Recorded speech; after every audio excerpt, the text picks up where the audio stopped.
My stepdad takes over my grandparents' business and my mom asks me to move out. 4 years later, she begs me to come back as because my stepdad messed up, but I refuse. I, 32M, have been estranged from my family for 4 years now. It's a long and complicated story, but I feel like I need to get it off my chest. My mom remarried when I was 15 to my stepdad, Jim. At first, things seemed okay. Jim was nice enough, and he made my mom happy. I was just glad to see her smile again after my dad passed away when I was 12. My dad's death was sudden, a car accident on his way home from work. It hit our family hard, especially my mom. For 3 years, she was a shadow of her former self, barely keeping it together for my sake. When she met Jim at a grief support group, it was like watching her come back to life. I was grateful for that, even if I wasn't entirely comfortable with the idea of her remarrying. Growing up, I was really close to my maternal grandparents. They owned a successful local grocery store chain that had been in our family for 3 generations.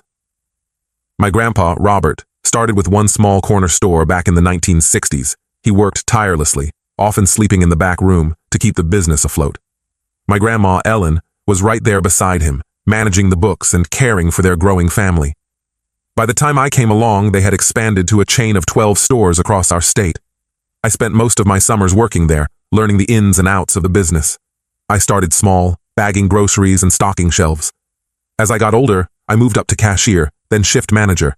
My grandpa always said that one day it would be mine to run. I loved every minute of it. The smell of fresh produce in the morning, the chatter of regular customers, the satisfaction of a well-organized stockroom. It all felt like home to me. More than that, I loved the sense of community our stores fostered. We knew our customers by name, sponsored local sports teams, and always had a donation bin for the food bank. When I turned 18, my grandpa started involving me more in the management side of things. He taught me about inventory management, financial planning, and negotiating with suppliers. It was clear that he was grooming me to take over someday. I couldn't wait for the day I'd be running the stores myself, carrying on the family legacy. Things changed when my grandpa had a stroke when I was 25. I remember the day clearly. It was supposed to be a normal Sunday dinner at their house. Grandpa was telling one of his old stories about the early days of the store when suddenly, his words slurred and he slumped in his chair. The next few hours were a blur of ambulances, hospital waiting rooms, and tearful phone calls. He survived, but he wasn't able to manage the business anymore. The doctors said he needed rest and rehabilitation. My grandma was overwhelmed trying to keep things going. She was torn between running the business and taking care of Grandpa. That's when Jim stepped in and offered to help. At first, it seemed like a godsend.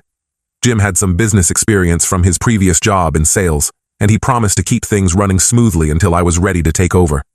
My mom was so proud of him for stepping up to help her parents. I was grateful too, thinking it would give me more time to learn without the pressure of running everything right away. But as the months went by, I started noticing changes. Jim was making decisions without consulting anyone. He brought in his friend Mike as the new head of purchasing, firing Uncle Joe, who had been with us for 20 years. He replaced our local produce suppliers with a big national company, saying it would cut costs. The warm, family atmosphere of our stores was disappearing. I tried talking to my grandparents about it, but they were just grateful to have someone handling things. My grandpa's health was declining, and my grandma was focused on taking care of him. They trusted Jim because my mom trusted him. I started voicing my concerns to my mom. I showed her the numbers, pointing out how profits were down and customer complaints were up. Our loyal customers were unhappy with the changes, especially the loss of local produce. But she always defended Jim, saying he knew what he was doing and that change was necessary for growth. Things came to a head when my grandpa passed away last year. His decline had been gradual but steady. In his last few months, he was barely aware of his surroundings. But in his final week, he had a moment of clarity. He called me to his bedside and made me promise to take care of the family business. "It's more than just stores," he said. "It's our family's heart and soul." In his will, he left the business to me, with the condition that I take over within a year of his death. I was ready to step up, to honor his memory and fulfill my promise. But Jim had other ideas. He convinced my grandma to sign over her share of the business to him, claiming it was the best way to protect the family's interests. He told her that at her age, she shouldn't have to worry about business matters. When I confronted him about it, he told me I was too young and inexperienced to run things. He said I should be grateful that he was there to save the business. I was furious. This was my inheritance, my grandpa's legacy. I went to my mom, expecting her to back me up. Instead, she sided with Jim. She told me I was being ungrateful and that I should trust Jim's experience. When I insisted on fighting for my inheritance, she gave me an ultimatum. Either look the other way and let Jim run things or walk away entirely. I couldn't believe it. My own mother was choosing her husband over me and over her parents' legacy. In that moment, I realized how much our relationship had changed since she married Jim. It wasn't just about the business anymore. It was about years of feeling sidelined and ignored. I thought about all the family dinners where Jim dominated the conversation, talking about his grand plans for the stores. I remembered how my ideas were always dismissed as naive or old-fashioned. I thought about how my mom had slowly stopped asking about my day or my plans, too focused on supporting Jim's vision. So, I chose to walk away.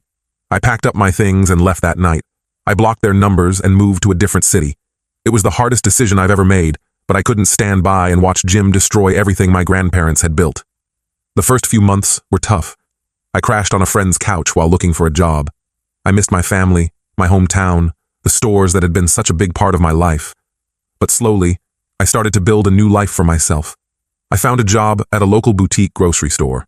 It wasn't the same as our family business, but it felt familiar enough to be comforting. It's been 4 years now. I've worked my way up to manager at the store. I've even started taking night classes in business administration, determined to honor my grandpa's memory by succeeding on my own terms. I've made new friends, started my own small side business, selling homemade jams, using my grandma's recipes, and even met someone special. I thought I'd put it all behind me until I got a call from my mom last week. Somehow, she'd gotten my new number. She was crying, begging me to come back. Apparently, Jim had run the business into the ground. They were facing bankruptcy and possible legal troubles. She said they needed my help to save the family legacy. Part of me wanted to rush back and try to fix things. I thought about all those loyal customers, the employees who had been with us for decades. I remembered my promise to my grandpa, but a bigger part remembered how they had pushed me aside, how they had betrayed my grandparents' trust. So, I told her no. I said I was sorry, but I couldn't help them anymore. Now I'm sitting here wondering if I did the right thing. The business my grandparents worked so hard to build is collapsing, and I'm doing nothing to stop it. But at the same time, I can't forget how my family treated me. The thought of going back, of facing Jim and my mom, makes my stomach churn. Am I wrong for refusing to help? Should I have swallowed my pride and gone back to save the business? I don't know what to do. The legacy my grandpa entrusted to me is crumbling, but going back feels like erasing the life I've built for myself. I'm torn between my past and my future, and I don't know which way to turn. Update 1. It's been about 6 months since my last post, and a lot has happened. I want to thank everyone who commented and shared their thoughts. Your support and advice meant a lot to me during a really tough time. After my mom's call, I decided to do some digging. I couldn't just let things lie, not when it came to my grandparents' legacy. I reached out to a few old family friends who still worked at the stores. What I found out was worse than I could have imagined. Jim hadn't just mismanaged the business, he'd been embezzling money for years. He'd set up fake supplier accounts and had been funneling money into his personal accounts. The business was millions in debt, and there were already investigations underway by the state attorney general's office. I was shocked. I knew Jim was bad at running the business, but I never thought he was a criminal. I felt sick thinking about how my grandparents' hard work had been exploited like this. I remembered all the times Jim had talked about his innovative business strategies, how he was modernizing our operations. It all seemed so obvious in hindsight. One of my old friends, Sarah, who still worked as a manager at one of our stores, told me how things had deteriorated. The shelves were often half empty because they couldn't pay suppliers. Longtime employees were leaving in droves, unable to deal with the constant stress and uncertainty. The community programs my grandparents had started, the annual scholarship for local students, the food drives, the free Thanksgiving dinners, had all been scrapped. My mom called again a few weeks later. This time, she wasn't just asking for help, she was begging for forgiveness. She told me she had no idea what Jim had been doing. She said she'd filed for divorce and was trying to cooperate with the investigators to save what was left of the business. I listened to her cry and apologize for everything, for not believing me, for choosing Jim over me, for letting him take advantage of my grandparents. She told me how blind she'd been, how Jim had manipulated her by playing on her insecurities and her grief over losing Dad. Part of me wanted to forgive her right away, but I couldn't. The hurt was still too fresh. I told her I needed time to think. I hung up and spent the next few days wrestling with what to do. On one hand, This was my family's legacy, something my grandparents had built from nothing. I thought about all the customers who had become like family over the years, the employees who had been with us for decades. On the other hand, going back meant dealing with all the pain and betrayal I'd tried to leave behind. In the end, I decided I couldn't just stand by and do nothing. This wasn't just about my mom or Jim anymore. It was about all the people who depended on our stores, about the community my grandparents had worked so hard to support. I contacted a lawyer and started looking into what could be done to save the business. It was a long shot, but I had to try. The next few months were a whirlwind. I took a leave of absence from my job and moved back to my hometown. I spent days going through financial records, meeting with lawyers, and trying to negotiate with creditors. It was overwhelming. There were times when I wanted to just give up and go back to my new life, but then I'd remember my grandpa's words about the stores being our family's heart and soul. It was during this time that I really saw how much damage Jim had done, not just to the business, but to my family.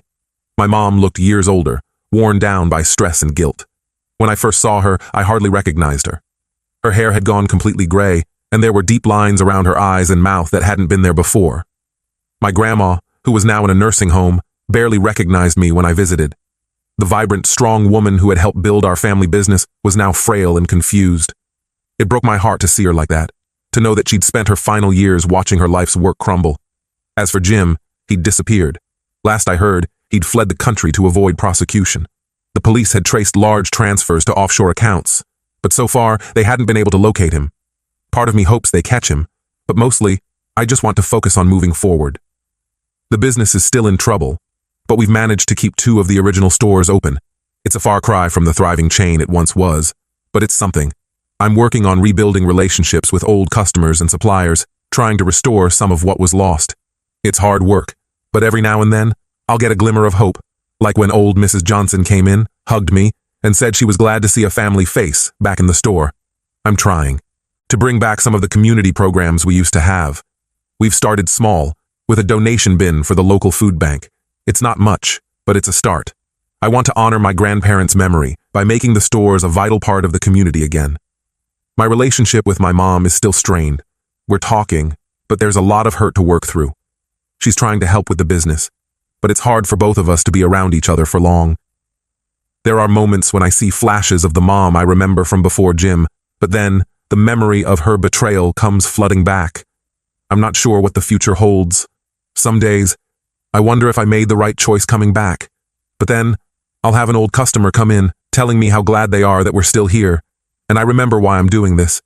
It's not just about the business anymore. It's about honoring my grandparents' memory and trying to salvage what's left of my family. It's about keeping a promise I made to my grandpa. It's hard work, and I'm not sure if we'll succeed, but I know I have to try. For now, I'm taking it one day at a time, hoping that somehow we can rebuild what was lost. Update 2. It's been almost a year since my last update, and I wanted to share where things stand now. The past year has been one of the most challenging of my life, but also one of the most transformative. First, the business. After months of negotiating and restructuring, we managed to keep 3 stores open. It's a far cry from the dozen we once had, but it's stable. We've gone back to the basics, focusing on quality products, personalized service, and community involvement. Slowly but surely, we're rebuilding our reputation. Getting to this point wasn't easy. I had to make some tough decisions, including letting go of some longtime employees. That was one of the hardest things I've ever had to do. These were people who had watched me grow up, who had been like family. But to keep the business afloat, we had to streamline operations. We've also had to renegotiate contracts with all our suppliers. Many of them were hesitant to work with us again after what happened with Jim. I spent countless hours in meetings, explaining our new management structure and plans for the future. Slowly, we're rebuilding those relationships. The legal issues are mostly resolved. Jim was eventually caught trying to enter Canada with a fake passport. He's now been extradited and is facing charges for embezzlement and fraud. Seeing him in court was surreal. He looked nothing like the man who had once been part of our family. His hair had gone completely gray, and he'd lost a lot of weight. I felt no satisfaction, just a deep sadness for everything that had been lost. My mom pled ignorance to Jim's crimes and cooperated fully with the investigation. She avoided legal troubles but lost almost everything in the divorce. She's now working part-time at one of our stores. It's awkward sometimes, but we're learning to work together again. Having her there is complicated. On one hand, it's nice to see her trying to make amends, to see her interacting with customers like she used to when I was a kid. On the other hand, there are moments when the resentment bubbles up, like when she tries to give me advice about running the store, and I can't help but think, where was this concern when Jim was running everything into the ground? Our relationship is still a work in progress. There are good days and bad days. Sometimes we can laugh and reminisce about old times, like the Christmas when Grandpa dressed up as Santa for all the kids in the store. Other days, the weight of everything that happened feels too heavy to bear. We're in family counseling, trying to rebuild trust and understanding. It's slow going, but we're both committed to trying. My grandma passed away 6 months ago. Her last few months were difficult. Some days she was lucid, asking about the stores and reminiscing about the old days. Other days, she didn't recognize any of us. In her final days, she seemed to understand what had happened. She made me promise to keep the family business going, not just for her and Grandpa, but for all the people who depended on it. Her faith in me has become my driving force. The day of her funeral was tough. Standing there, listening to people share memories of her and Grandpa, I felt the full weight of the legacy I was trying to preserve. It wasn't just about keeping some stores open, it was about maintaining a vital part of our community's history. As for me, I've settled back in my hometown. Running the business is challenging, but rewarding. There are days when I miss my old life and the independence I had. But then, a longtime customer will come in and tell me how much it means to them that we're still here, and I know I'm where I need to be. I've had to learn a lot in a short time. My business classes have come in handy, but there's so much that you can only learn through experience. I've made mistakes along the way, like when I tried to change our long-standing holiday sale and faced a near revolt from our regular customers. But I'm learning, adapting, and growing every day. One of the biggest challenges has been rebuilding trust with our employees. Many of them felt betrayed by what happened with Jim, and rightfully so. I've tried to be as transparent as possible about our financial situation and future plans. We've instituted a profit-sharing program for long-term employees, trying to show them that we're all in this together. I've also been working on bringing back some of the community involvement that was always so important to my grandparents. We've restarted the annual scholarship program for local high school students. It's smaller than it used to be, but it's a start. We're also partnering with the local food bank again, hosting monthly food drives in our stores. On a personal level, I've reconnected with old friends and even started dating someone I knew from high school. Her name is Lisa, and she's been incredibly supportive through all of this. She remembers the stores from when we were kids and understands how much they mean to me and to the community. Having her by my side has been a bright spot in some very dark times. Looking back, I don't regret my decision to come back and try to save the business. It hasn't been easy, and there have been plenty of times when I've wanted to give up. The stress has been enormous. There are nights when I lie awake, worrying about payroll or inventory or a dozen other things. But I've also rediscovered a sense of purpose and connection to my roots that I didn't realize I was missing. When I walk through the stores, I can almost feel my grandparents' presence. I remember the lessons they taught me, not just about business, but about treating people with kindness and respect. I'm not sure what the future holds. The business is stable for now, but there's still a long way to go. My relationship with my mom is improving, but we have years of hurt to work through. Some days, it all feels overwhelming. But then I'll walk through one of our stores, see the familiar faces of our staff and customers, and remember why I'm doing this. It's not just about preserving a business. It's about honoring a legacy and being part of a community. Last week, an elderly customer came in. She's been shopping with us since my grandpa opened the first store. She took my hand and told me how proud my grandparents would be of me. In that moment, all the stress and doubt faded away. I knew I was exactly where I needed to be. I don't know if this is my happy ending. Maybe it's just a new beginning. There are still challenges ahead, relationships to mend, and a business to rebuild. But for the first time in a long time, I feel hopeful about the future. I'm here, I'm trying, and for now, that has to be enough.